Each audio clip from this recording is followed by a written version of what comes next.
के बड़े सियासी हरीफों का बड़ा इत्तेहाद तहरीक इंसाफ जमीयत उलमा इस्लाम का वफ्द मौलाना फजलुर रहमान की रिहाइशगाह पहुंचना शुरू हो गया।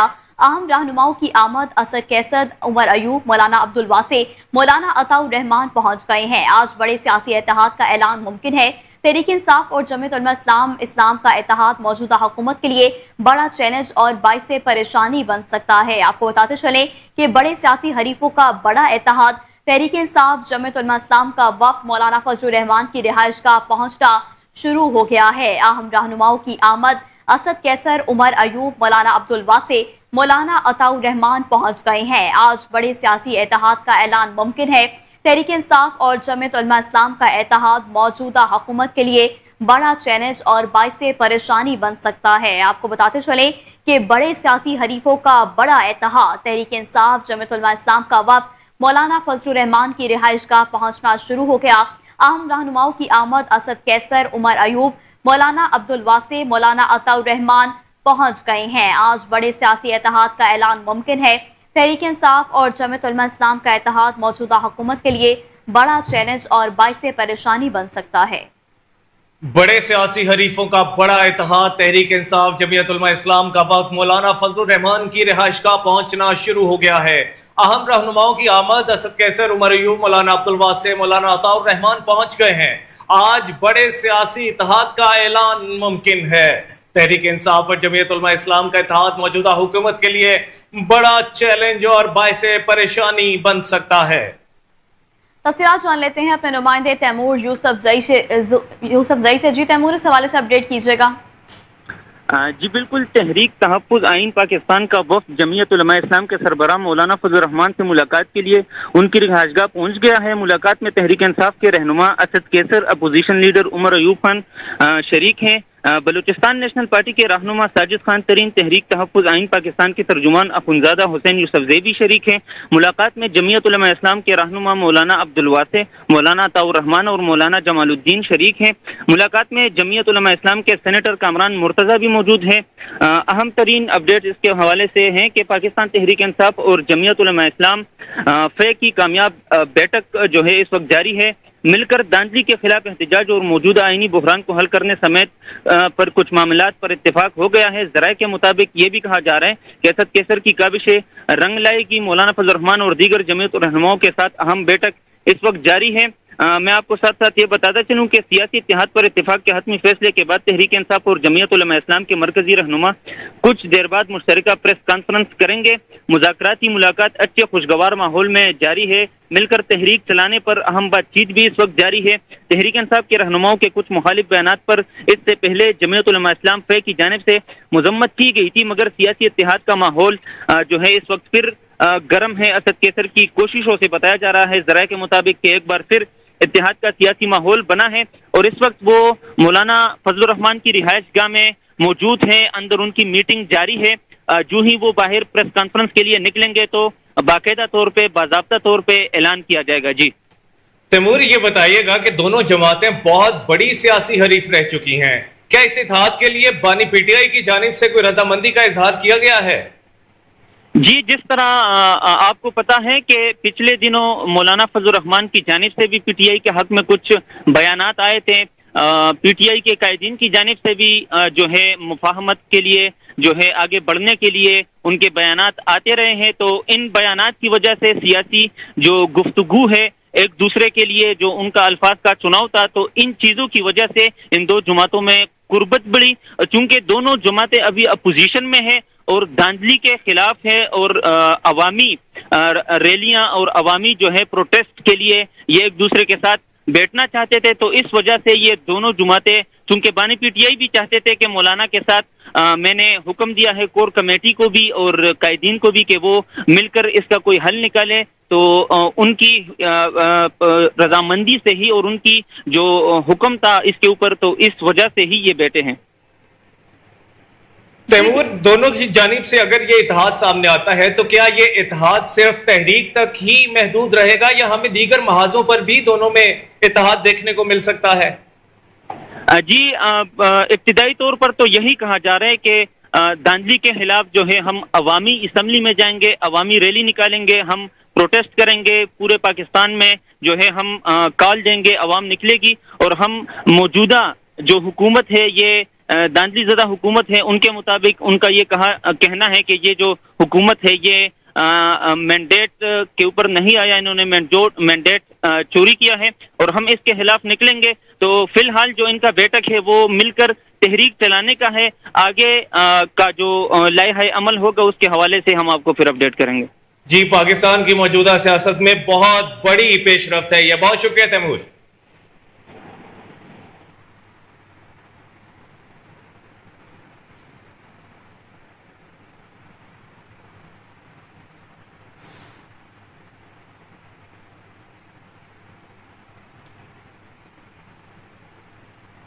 ईरानी सदर इब्राहिम रईसी, वजीर खारजा और रफका की नमाज जनाजा तेहरान में अदा कर दी गई है। गैर मुल्की मीडिया की रिपोर्ट के मुताबिक ईरानी सदर इब्राहिम रईसी और उनके साथियों की मैयतें तैयारे के जरिए तबरेज से तेहरान लाई गईं। एयरपोर्ट पर जांबा के ईरानी सदर को गार्ड ऑफ ऑनर पेश किया गया। सुप्रीम लीडर आयतुल्लाह खामनाई ने तेहरान में ईरानी सदर इब्राहिम रईसी, वजीर खारजा हुसैन अमीर अब्दुल्लाहियान और दीगर की नमाज जनाजा पढ़ाई।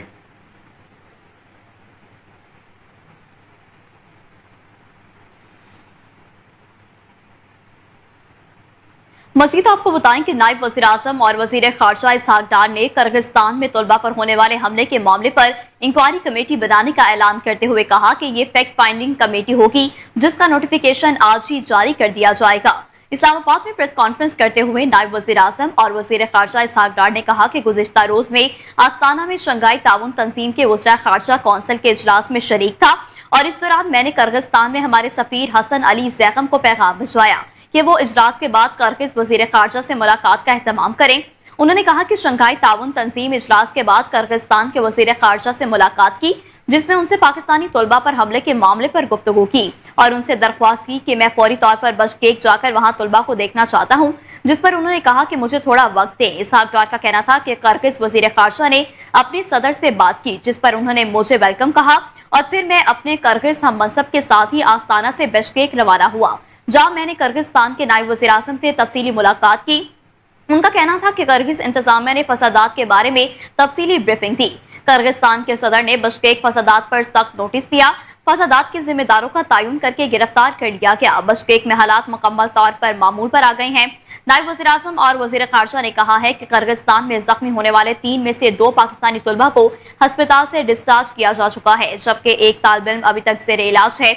इसहाक डार का मजीद कहना था कि बिश्केक फसादात के बाद तलबा खौफ का शिकार हैं।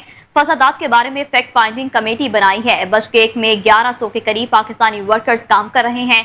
पाकिस्तानी वर्कर्स एजेंट के जरिए बिश्केक गए। किर्गिस्तान के नायब वज़ीर आज़म ने इन वर्कर्स को वीजा जारी करने का वादा किया।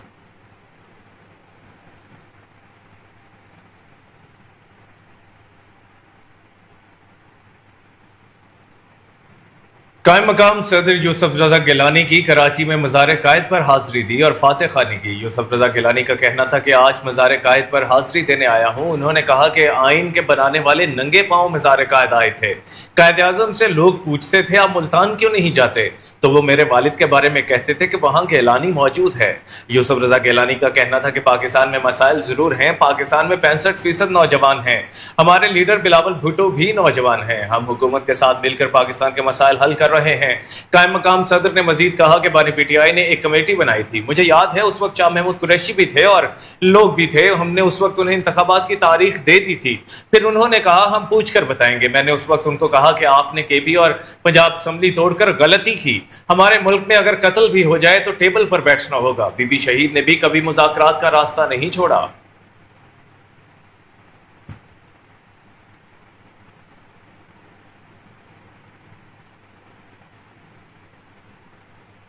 खबर शामिल करें। आपको बताएं कि वफाकी वज़ीर दाखिला मोहसिन रजा नकवी ने सीडीए अस्पताल का दौरा किया और मरीजों से मुलाकात करके हालात दरियाफ्त किए। वफाकी वज़ीर दाखिला मोहसिन सीडीए अस्पताल के दौरे पर पहुंचे, जहां उन्होंने इमरजेंसी वार्ड का दौरा किया और मरीजों से मुलाकात की। वज़ीर दाखिला ने सीडीए अस्पताल में मुख्तलिफ वार्ड्स का भी मुआयना किया। मोहसिन नकवी ने हिदायत की कि सीडीए अस्पताल में लोगों का हेल्थ कार्ड पर इलाज किया जाए। सीडीए मुलाजमीन के अलावा दीगर इदारों के सरकारी मुलाजमीन को सीडीए स्कैन, MRI और दीगर टेस्ट की सहूलियात मुहैया की जाए। अपने दौरे के दौरान गुफ्तगू करते हुए वफाकी वज़ीर दाखिला मोहसिन नकवी ने जल्द सीडीए मेडिकल कॉलेज के विजिट का भी ऐलान कर दिया है।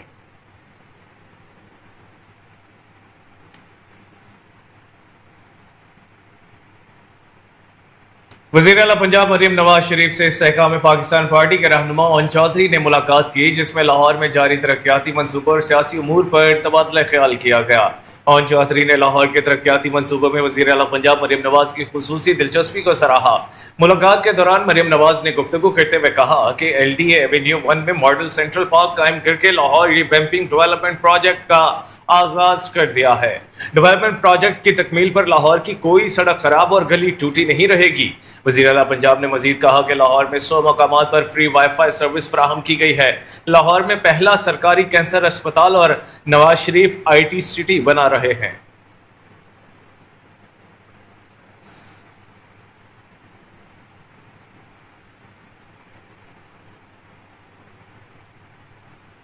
वफाकी वज़ीर बराए पेट्रोलियम मुसद्दिक मलिक ने कहा है कि पायदार तरक्की के लिए हमें माहौल दोस्त टेक्नोलॉजी को अपनाना होगा। हमें अदम इस्तेकाम का सामना है। हमने इस्तेकाम को 2 हिस्सों में तकसीम कर दिया। पहला है माहौलियात इस्तेकाम। हमारा कार्बन प्रिंट 0 है। अगर पूरी दुनिया का हीट मैप बनाया जाए तो इसमें पाकिस्तान नहीं मिलेगा। हम ग्लेशियर्स के दहाने पर वाक़िया हैं और मौसमियाती तब्दीली भी हो रही है और मौसमियाती तब्दीली के साथ सब तब्दील हो जाता है। उन्होंने बताया कि दराज में पानी के ज्यादा बहाव से पाकिस्तान की फूड सिक्योरिटी को भी खतरा लाहिक हो जाता है। हमने हाल ही में सिंध में बदतरीन सैलाब देखा, हजारों गांव पानी में बह गए, इसलिए हमें जिम्मेदारी का मुजाहरा करना होगा। ये हमारे लिए बड़ा चैलेंज है। उनका कहना था कि दूसरा इस्तेकाम मालियाती है। हमारी कुल एक्सपोर्ट $30 अरब है, लेकिन अगर हमारी तवानाई की दरामद ही $20 अरब होगी तो हम मामलात को कैसे कंट्रोल करेंगे? इस तरह काम नहीं किया जा सकता। मुसद्दिक मलिक ने कहा कि अब सवाल ये है कि इस मसले को कैसे हल किया जाए। सबसे पहले हम पेट्रोलियम मसनूआत की पैदावार बढ़ाना चाहते हैं। हम इस पर काम कर रहे हैं।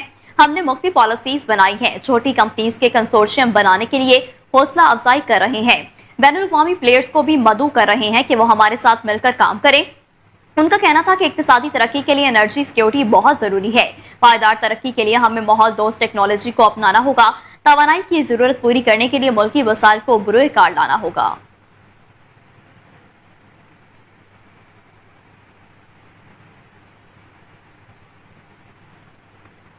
और नाज़रीन, खबर यह है कि किर्गिज़स्तान के दारुल हुकूमत बिश्केक से खसूसी तैयारे के जरिए 290 पाकिस्तानी तलबा को लेकर पहली परवाज पेशावर पहुंच गई है। सूबाई वज़ीर बराए आला तालीम खैबर पख्तूनख्वा मीना खान और MNA फैसल अमीन गली गंडापुर समेत दीगर ने एयरपोर्ट पर तलबा का इस्तकबाल किया। वज़ीर आला खैबर पख्तूनख्वा अली अमीन गंडापुर पाकिस्तान वापस आने वाले तलबा के इस्तकबाल के लिए एयरपोर्ट न आए। सूबाई मुशीर खजाना मुजम्मिल असलम ने कहा कि बिश्केक से वतन वापसी के लिए पहले आए पहले पाए के तहत पूरे पाकिस्तान के तलबा को तरजीह दी है।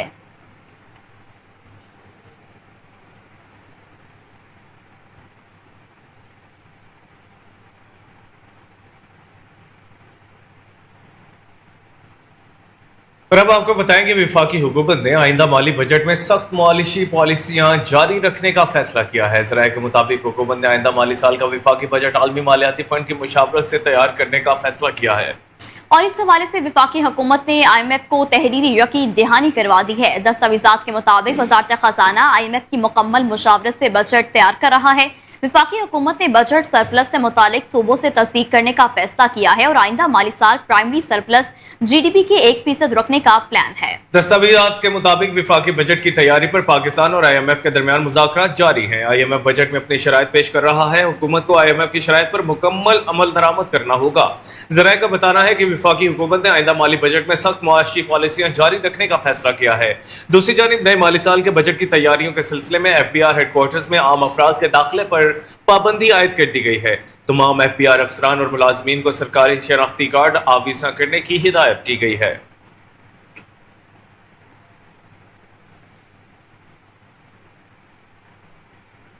और अब आपको बताएं कि IMF से मुज़ाकरात के लिए वफाकी हुकूमत ने घरेलू खाद, CNG और सीमेंट सेक्टर के लिए गैस मजीद महंगी करने की तैयारियां शुरू कर दी हैं। ज़राए के मुताबिक IMF मिशन को गैस सेक्टर का गर्दिशी कर्जा कम करने के लिए 3 प्लान दिए गए हैं। IMF को फर्टिलाइजर प्लांट्स के लिए भी गैस नरखों में इजाफे की तजवीज़ दी गई है। इसके अलावा गैस सेक्टर का गर्दिशी कर्जा कम करने के लिए डेवेंट स्कीम पर भी बात की गई। वसूलियां, इस्लाहात और टैरिफ से मुतालिक डाटा IMF को बरवक्त शेयर करने पर भी इत्तफाक किया गया। ज़राए का बताना है कि IMF मिशन से गैस सेक्टर के लिए टैरिफ, गर्दिशी कर्ज और रिफॉर्म्स पर मुज़ाकरात होंगे। IMF से शेयर प्लान में आगाज से गैस नरखों में इजाफे की तजवीज़ है। प्रोटेक्टेड और नॉन प्रोटेक्टेड सार्फिन के लिए बिल 100 से 400 रुपए तक बढ़ाया जाएगा। जराये का बताना है कि IMF से शेयर प्लान के मुताबिक तंदूरों के लिए गैस नरखों में इजाफा न करने की तजवीज़ दी गई है।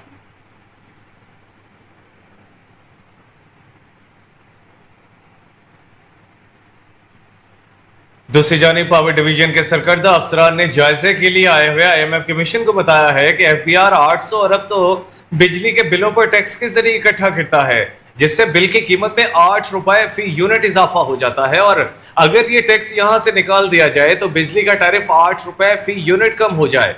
ताहम बिलों पर टैक्सेस के मुकम्मल खात्मे की इजाजत नहीं दी जा सकती, लेकिन उसका हिस्सा सालाना 100 से 200 अरब रुपए कम किया जा सकता है, जिससे सार्फिन को फी यूनिट 1 से 2 रुपए का रिलीफ मिल सकता है।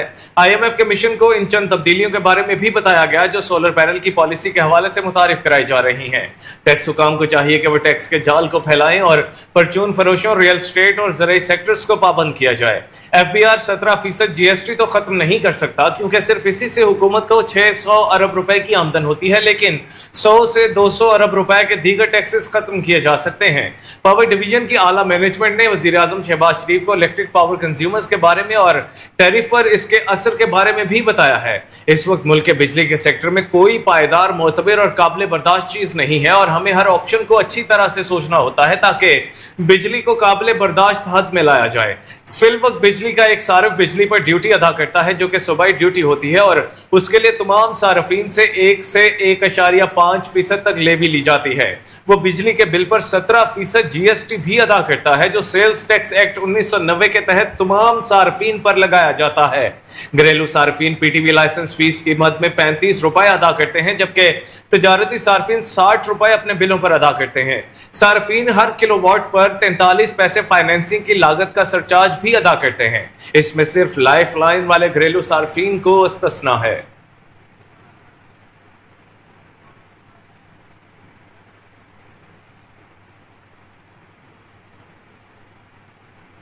इस्लामाबाद में मौलाना फजलुर रहमान ऑपोजिशन रहनुमाओं के साथ गुफ्तगू कर रहे हैं। आइए आपको बराह रास्त दिखाते हैं। भाई का घर इधर था। अब इस किस्म की आबादी जहाँ एक भाई उधर है और एक भाई इधर है, एक दूसरे के आवाज़ पहचानते हैं, घरों से एक दूसरे को देखते हैं और यहाँ से ऐसी किस्म की पाबंदियाँ उन पर आयद करने की बातें की जा रही हैं कि जो सदियों से वहाँ पर मौजूद रिवायात का ख़ात्मा कैसे मुमकिन होगा। बहुत से ज़मानों में इस किस्म की कोशिशें की गई, लेकिन वो कोशिशें नहीं कामयाब हो रही। गुलाम खान के ऊपर लोग निकल आए हैं और वहाँ पर इज़्तिराब है। जमरोद के ऊपर लोग निकल आए हैं, वहाँ पर यही इज़्तिराब है कि कतगने लगाई जा रही हैं आवाम के ऊपर और उनको कोई मुतबादल रोज़गार की तरफ कुछ भी इशारे नहीं दिए जा रहे हैं। तो ये सारी सूरत हाल हमारे मुल्क की है। हमारा उसके लिए फ़िक्रमंद होना एक फितरी अमर है और उस हवाले से हम ये समझते हैं कि जो भी हमारे मुश्तरकात हैं पार्लियामेंट के अंदर, हमारी उस पर आवाज़ एक होनी चाहिए और मुल्क के अंदर भी एक खुशगवार सियासी माहौल की तरफ हमें बढ़ना चाहिए। ज़ाहिर है हम अगर इख्तलाफ नहीं ख़त्म कर सकते तो इख्तलाफात को नरम कर सकते हैं, रवैयों को नरम कर सकते हैं। कुछ तरजीहात ऐसी होती हैं कि उन तरजीहात के लिए कुछ दूसरी तरजीहातों को मुअत्तल करना पड़ता है। तो इस हवाले से एक बेहतरी की तरफ जाने का एक सफ़र है और इसी हवाले से हमारे इंतहाई मोहतरम मेहमानान गिरामी तशरीफ़ लाए हैं, जिनको मैं खुश आमदेद कहता हूँ। बाकी गुफ्तगू आप उनसे सुन लीजिए। बहुत बहुत शुक्रिया। बहुत शुक्रिया जी। बिस्मिल्लाहिर्रहमानिर्रहीम।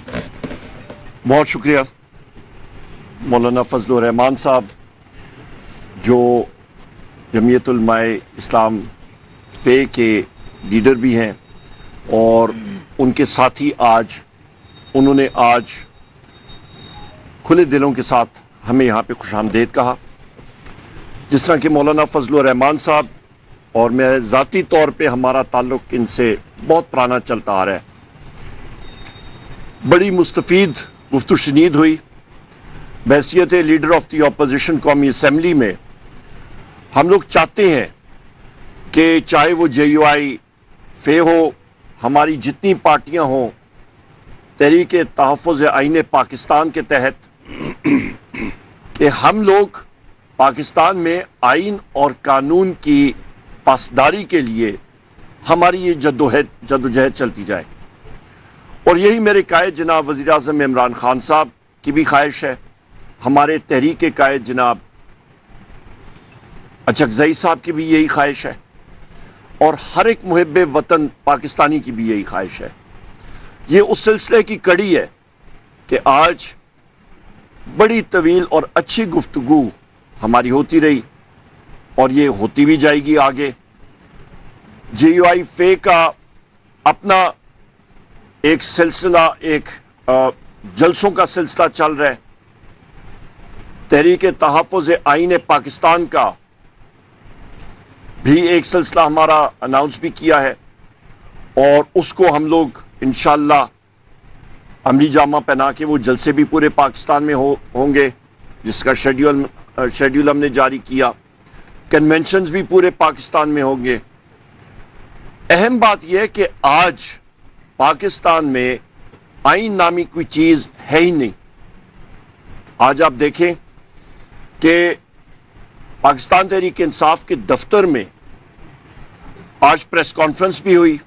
प्रेस कॉन्फ्रेंस के बाद हमारे साथी हमाद अजहर साहब आए और उसके बाद इस्लामाबाद पुलिस का धावा जो सेंट्रल ऑफिस में बोला गया उसकी हम लोग शदीद अल्फाज में मुज़ामत करते हैं।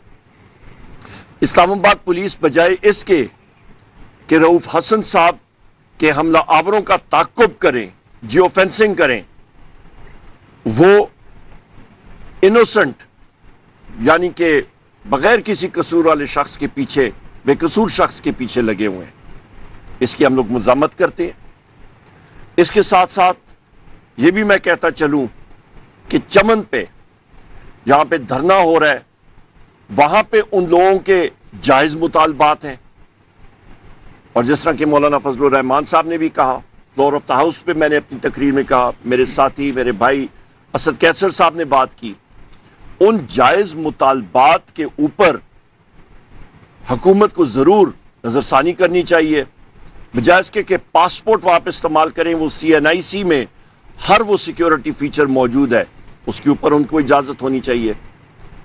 वहां पे मारंग बलोच साहिबा हैं, उनकी प्रेस कॉन्फ्रेंस होनी थी क्वेटा में, उनको नहीं करने दी। असिस्टेंट कमिश्नर ने प्रेस कॉन्फ्रेंस की जगह को सील कर दिया, प्रेस क्लब को सील कर दिया। क्यों? वहां पे इजहार राय की इजाजत होनी चाहिए। यही हुस्न जमहूरियत होता है और इन इक़दामात से कोई मुल्क मजबूत नहीं होता, कमजोर होता है, जड़ें कमजोर होती हैं, अदम इस्तेकाम होता है और इस चीज की हम लोग शदीद मुज़ामत करते हैं। यहां पे पाकिस्तान में जमहूरियत फलेगी फूलेगी, सरमायाकारी आएगी, सरमायाकारी आएगी जहां पे आपका आइन और कानून की बालादस्ती होगी, वहां पे इन्वेस्टमेंट बेहतर होगी, नौकरी के मौके होंगे।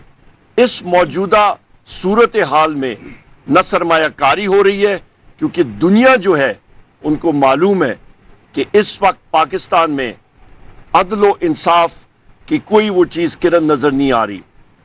ये एक बदतरीन मार्शल लॉ के दौर से भी बदतरीन इस वक्त ये गैर जमहूरी जो हुकूमतें इस वक्त बैठी हुई हैं हमारे ऊपर, वो ये काम कर रही हैं और इस चीज की हम लोग शदीद अल्फाज में मुज़ामत करते हैं। कैसर साहब आप। बिस्मिल्लाहिर्रहमानिर्रहीम। सबसे पहले तो मैं मौलाना फजल रहमान साहब का बहुत शुक्रिया अदा करता हूँ कि बहुत मोहब्बत से, बहुत खुले दिल से उन्होंने हमें वेलकम किया और हमारे जो इश्यूज़ हैं, जो हमारे मुश्तरकात हैं, उस पर हमारी डिस्कशन रही। ख़ासकर जो इस वक्त मुल्क में जो है ना आइन मातल है और इस वक्त एक बनाना रिपब्लिक ये मुल्क बनता जा रहा है और जो इस वक्त आज़ादी राय पे जो कदरें लग रही है और जो कानून पास हो रहे हैं और जो असम्बली में अभी आप देख रहे थे मौलाना फजलुर रहमान अपोजिशन लीडर्स के हमरा मीडिया से गुफ्तगू कर रहे थे। उनका कहना था कि हमारा कोई इख्तलाफ नहीं, चाहते हैं सियासी माहौल में राब्ते बढ़ाए जाएं।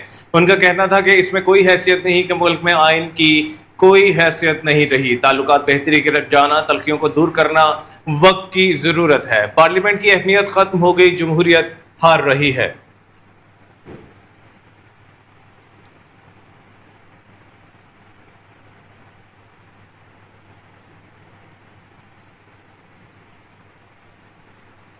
वाइस चेयरपर्सन PSPA जहादा वट्टू ने ईरानी कायम मकाम कौंसल जनरल अली असगर मगानी से मुलाकात की और हादसे में शहीद होने वाले ईरान के सदर इब्राहिम रईसी, वजीर खारजा अमीर अब्दुल नेहान और उनके रुफका की वफात पर गहरे दुख और रंज का इजहार किया। जहारा वट्टू ने कहा कि इब्राहिम रईसी सिर्फ ईरान के नहीं बल्कि मुस्लिम उम्मा के एक अजीम लीडर थे। पाकिस्तान के अवाम गम की इस घड़ी में अपने ईरानी बहन भाइयों के साथ है। कायम मकाम कौंसल जनरल का कहना था कि पाक ईरान ताल्लुकात हमेशा से बरादराना रहे हैं और मरहूम ईरानी सदर का हालिया पाकिस्तान का दौरा इस बात का सबूत और एक खुशगवार याद है जो मुस्तकबिल करीब में दोनों ममालिक के माबैन मजीद दोस्ताना और बरादराना ताल्लुकात के फरोग का बाइस बनेगा। इस्लामाबाद में मारगिला के पहाड़ों पर एक बार फिर आग भड़क उठी। आग पहाड़ों पर 2 जगह लगी हुई है। कई किलोमीटर दूर से हवा में उड़ता धुआं देखा जा सकता है। इस्लामाबाद में मारगिला के पहाड़ों पर एक बार फिर आग भड़क उठी। आग पहाड़ों पर 2 जगह लगी हुई है। कई किलोमीटर दूर से हवा में उड़ता धुआं देखा जा सकता है। CDA इंतजामिया और वाइल्ड लाइफ मैनेजमेंट आग से बेखबर निकली। अब आपको बताएं कि पाकिस्तान मरकजी मुस्लिम लीग का 28 मई यौम तकबीर को मुल्क भर में कौमी दिन के तौर पर भरपूर अंदाज में मनाने का ऐलान। मुल्क भर में ज़िलाई सतह पर तकबीर रैलियां निकाली जाएंगी, जबकि रावलपिंडी के लियाकत बाग में बड़ी तकबीर कॉन्फ्रेंस मुनाकिद की जाएगी। पाकिस्तान मरकजी मुस्लिम लीग के सदर खालिद मसूद सिंधु का इस्लामाबाद में प्रेस कॉन्फ्रेंस करते हुए कहना था कि यौम तकबीर का पैगाम महफूज, मुत्तहद, मुस्तहकम पाकिस्तान है। पाकिस्तान ने एटमी धमाके करके खत्ते में ताकत का तवाजुन बहाल किया। एटमी पाकिस्तान अल्लाह ताला का एहसान है। पाकिस्तान मरकजी मुस्लिम लीग इस अजीम कौमी दिन को मुल्क भर में जोश और जज्बे से मनाएगी। इसी मुनासबत से 28 मई को लियाकत बाग रावलपिंडी में तकबीर कॉन्फ्रेंस मुनाकिद की जाएगी, जिसका मकसद कौम को मायूसी के अंधेरों से निकालना, कौमी यकजहती का इजहार करना है।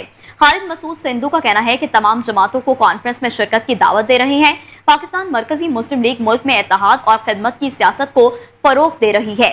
पाकिस्तान का दिफा मजबूत है। मुल्क के अंदरूनी मसाइल का हल इत्तेहाद और कौम बनने में है।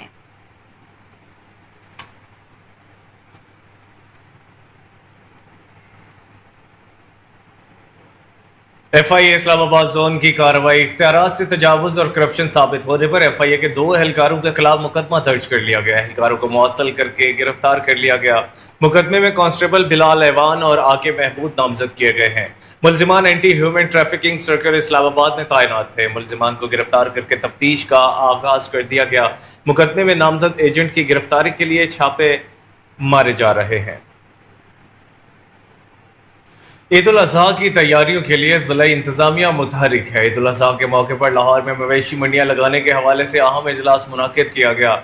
डेप्यूटी कमिश्नर लाहौर एडमिनिस्ट्रेटर बल्दिया उस्मा राफे हैदर की ज़ेर सदारत इजलास में ज़िला इंतजामिया, बल्दिया उस्मा Lahore, police, traffic police, live stock, cattle market management company, rescue, ली पार्क समेत दीगर महकमा जात ने शिरकत की। ईद उल अजहा पर कुर्बानी के जानवरों की खरीदो फरोख्त के लिए 10 मवेशी मंडियां कायम की जाएंगी। मजीद तफसीलात जानते हैं अपने रिपोर्टर जुनैद अशरफ से। जी जुनैद, अपडेट कीजिएगा।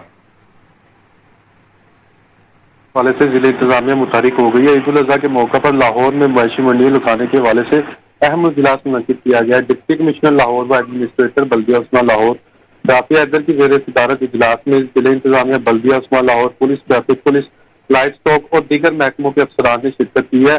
ईद उल अजहा पर कुर्बानी के जानवरों की खरीदो फरोख्त के लिए 10 मवेशी मंडियां लगाई जाएंगी। हर तहसील में कायम होने वाली मवेशी मंडी के इंतजाम के लिए असिस्टेंट कमिश्नर को जिम्मेदारियां तफ्तीश की गई है। मवेशी मंडियों के बुनियादी इंतजाम के लिए तमाम एसिस मुतल्लिका महकमों के साथ तजवीज़ करता साइट का दौरा करेंगे। Livestock department check post पर जानवरों की हिफाजती स्प्रे को यकीनी बनाएगा। DC लाहौर राफिया हैदर का कहना है कि ट्रैफिक पुलिस मवेशी मंडियों के गिर्द शाहराहों पर ट्रैफिक की रवानी को बरकरार रखने के लिए मुकम्मल प्लान करेगा। तजवीज़ करता मवेशी मंडियों के अलावा शहर में जानवरों की खरीदो फरोख्त की इजाजत बिल्कुल नहीं दी जाएगी। शहर में जानवरों की खरीदो फरोख्त के लिए मुतल्लिका जोनल अफसर रेगुलेशन के खिलाफ कार्रवाई होगी। वज़ीर आला पंजाब मरीम नवाज की हदायत के मुताबिक व्यापारियों और खरीदारों के लिए हर मुमकिन इकदाम किए जाएंगे। राफिया हैदर का मजीद कहना है कि शहरियों की सहूलत के लिए हर मवेशी मंडी में हेल्प डेस्क भी कायम किया जाएगा। तमाम मवेशी मंडियों में सफाई के इंतजाम के लिए लाहौर वेस्ट मैनेजमेंट कंपनी को भी हदायत जारी की गई है। जी, बहुत शुक्रिया Junaid Ashraf.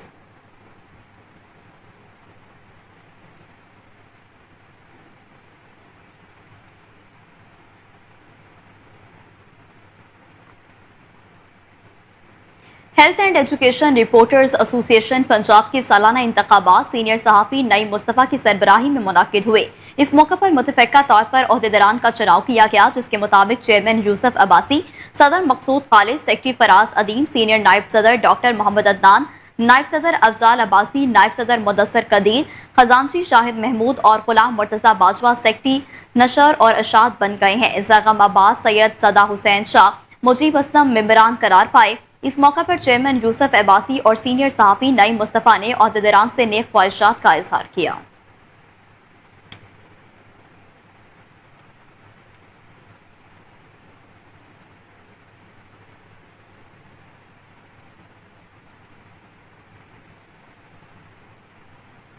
General secretary peoples party वस्ती पंजाब सैयद हसन मुर्तजा कहते हैं, हद के इज्जत बिल पर पीपल्स पार्टी मीडिया के साथ खड़ी है और रहेगी। सदर आसिफ अली जरदारी और शहीद बेनजीर भुट्टो के खिलाफ मीडिया ट्रायल के बावजूद कभी आज़ादी राय पर कदगन नहीं लगाई। मुस्लिम लीग नून की जानिब से हद के इज्जत बिल पंजाब असम्बली में पेश करने में पीपल्स पार्टी हिस्सा नहीं बनी। मीडिया में किरदार कुशी, पगड़ियां उछालने के खिलाफ हैं, लेकिन स्टेक होल्डर्स को एतमाद में लिए बगैर बिल पेश करना गलत है।